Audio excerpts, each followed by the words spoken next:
संतों महंतों में तनातनी थमने का नाम नहीं ले रही है। और अब दरअसल इस विवाद में एंट्री मार दी है कालनेमी ने। कालनेमी, रामायण युग की बात करें, वो राक्षस, रावण का मामा, मरीच का बेटा, जिसे रावण ने भगवान हनुमान को रोकने के लिए भेजा, वध कर दिया हनुमान जी ने उसका। और द्वापर युग में कृष्ण का वध करने के लिए कंस, उसे भी कालनेमी कहा गया, यानी कि राक्षसी असुरी ताकत, जो असुर हो। अब सूबे के मुख्यमंत्री योगी आदित्यनाथ खुद महंत हैं गोरक्षक पीठ के गोरखपुर में। उन्होंने सीधे तो कालनेमी नहीं कहा, लेकिन कहा कि कुछ कालनेमी ताकतें हैं जो धर्म का अपमान कर रही है, धर्म को कमजोर कर रही है, देश को कमजोर कर रही है। तो पलटवार किया शंकराचार्य अभिमुक्तेश्वरानंद ने, यह कहते हुए गो हत्या रोकने के लिए जिम्मेदारी दी गई थी, गो हत्या रोकी नहीं गई, तो कालनेमी कौन है? तो संत और महंत एक दूसरे को कालनेमी यानी कि असुर बता रहे हैं। सनातन की एक ऐसी तस्वीर सामने आ रही है और इसमें बीजेपी भी दो फाड़ होती दिखाई दे रही है। प्रशासन ने एक और नोटिस दे दिया है, क्यों ना जमीन जो आपको दी गई है कैंप लगाने के लिए माघ मेले में, यह 15 फरवरी तक चलने वाला है, यह आवंटन खारिज कर लिया जाए, वो जमीन आपसे वापस ले ली जाए, आप पर मेले में प्रवेश पर प्रतिबंध क्यों ना लगा दिया जाए। और वो सवाल तो अभी जसकता से पहला नोटिस, ये अपनी पहचान बताओ, शंकराचार्य हो या साबित करो। मतलब अगर ये शंकराचार्य के साथ हो सकता है, सनातन धर्म की रक्षा की जो जिम्मेदारी 4 शंकराचार्य को दी गई है, तो आपकी, मेरी, हम सब की क्या बिसात जो हिंदू हैं। कल कोई भी राह चलता शोहदा गुंडा अपने आप को किसी संगठन का कार्यकर्ता बताने वाला, यहां तो प्रशासन पूछ रहा है, वो पूछने लगे साबित करो कि आप हिंदू हो, और आप तो क्या बोलेंगे कि साबित करो तुम हिंदू हो। और इसमें संत समाज ही नहीं बटा है, राजनीति भी बट गई है। उप मुख्यमंत्री केशव प्रसाद मौर्य कह रहे हैं वो तो परम पूजनीय है, शंकराचार्य हैं। बीजेपी के प्रदेश अध्यक्ष पंकज चौधरी भी सुर में सुर मिलाते दिख रहे हैं। तो यह बात खिंचती क्यों चली जा रही है? इसका रेजोल्यूशन, इसका समाधान क्यों नहीं हो पा रहा है?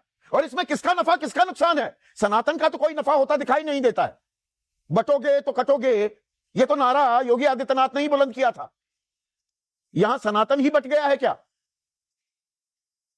और इससे हिंदू धर्म की कैसी तस्वीर सामने आ रही है, इस पर आपकी राय क्या है? आपके सुझाव और आपके सवाल, जो अब सीधा सवाल के अहम हिस्सा बन चुके हैं, उनका रहेगा इंतजार। तो शंकराचार्य पर घमासान थमने का नाम नहीं ले रहा है। आज का दिन बसंत पंचमी का दिन, और आज भी शंकराचार्य अभिमुक्तेश्वरानंद, उन्होंने स्नान नहीं किया। छठा दिन हो गया है, अनशन पर वो डटे हुए हैं, इसे सम्मान की लड़ाई बता रहे हैं। बुखार भी बढ़ गया है, आज उनकी तबीयत नासाज हुई, तेज बुखार है, पर वो वहीं डटे हुए हैं, वहां से हटने का नाम नहीं ले रहे हैं। और प्रशासन भी अपने रुख और रवैये पे कायम ही नहीं। अब तो एक और नोटिस दे दिया, कल नोटिस दे दिया था। पहला नोटिस आपको ध्यान है कि ये साबित करो आप शंकराचार्य हैं। ये यकायक अपनी कुंभकर्णीय निद्रा से कैसे जागा प्रशासन, और उन्हें ख्याल आया अरे ये शंकराचार्य हैं भी या नहीं। इनमें से बहुत से वही अधिकारी हैं जो पिछले साल महाकुंभ में मौजूद थे, यहीं प्रयागराज में। और तब 27 सूत्री सनातन धर्म को बढ़ाने का एक कार्यक्रम, 3 शंकराचार्य जिनमें स्वामी अभिमुक्तेश्वरानंद भी यानी कि शंकराचार्य की हैसियत से मौजूद थे, तब शाही स्नान का इंतजाम भी किया गया था। इस बार उनकी बग्गी रोक दी गई, 50 मीटर पैदल चलिए, वो भी अड़ गए। वो भी अपनी जिद पर अटके हुए हैं। हमारी परंपरा है, रीति रिवाज है, गाड़ियों को जाने की इजाजत नहीं है। मेरे तो लोग उस बग्गी को उठाकर चल रहे थे, इसमें गाड़ी कहां से आ गई? और यह हमारा विशेषाधिकार है।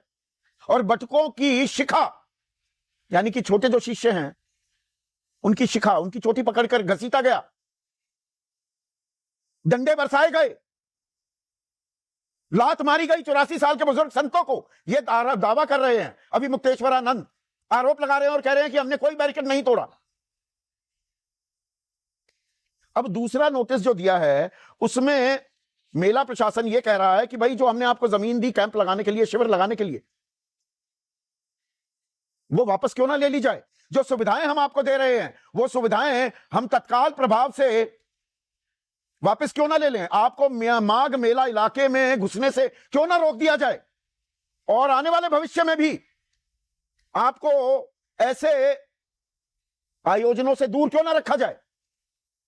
तो भाई किस हैसियत से आपने शिविर के लिए जमीन आवंटित की थी? अगर ये शंकराचार्य नहीं है तो जमीन क्यों दी थी? ये अलग से सुविधाएं क्यों दी गई थी? ये अभी याद क्यों आ रहा है? और ये विवाद इतना खिंचता क्यों चला जा रहा है कि संत समाज दो फाड़ हो गया है? और संत समाज पर तो मैं आता हूं, उत्तर प्रदेश सरकार ही दो फाड़ हो गई है। सूबे के जो मुख्यमंत्री हैं योगी आदित्यनाथ, वो कह रहे हैं धर्म की आड़ में साजिश करने वाले कालनेमी यानी कि राक्षस हैं, असुर हैं, और सन्यासी के लिए धर्म और राज से बड़ा कुछ नहीं होता। यह योगी आदित्यनाथ का बयान था।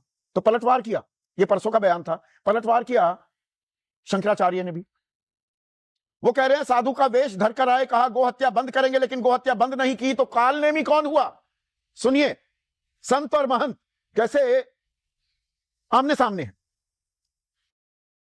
कोई धर्म के खिलाफ आचरण करता है, क्योंकि ऐसे तमाम कालनेमी होंगे जो धर्म की आड़ में सनातन धर्म को कमजोर करने की साजिश रच रहे होंगे।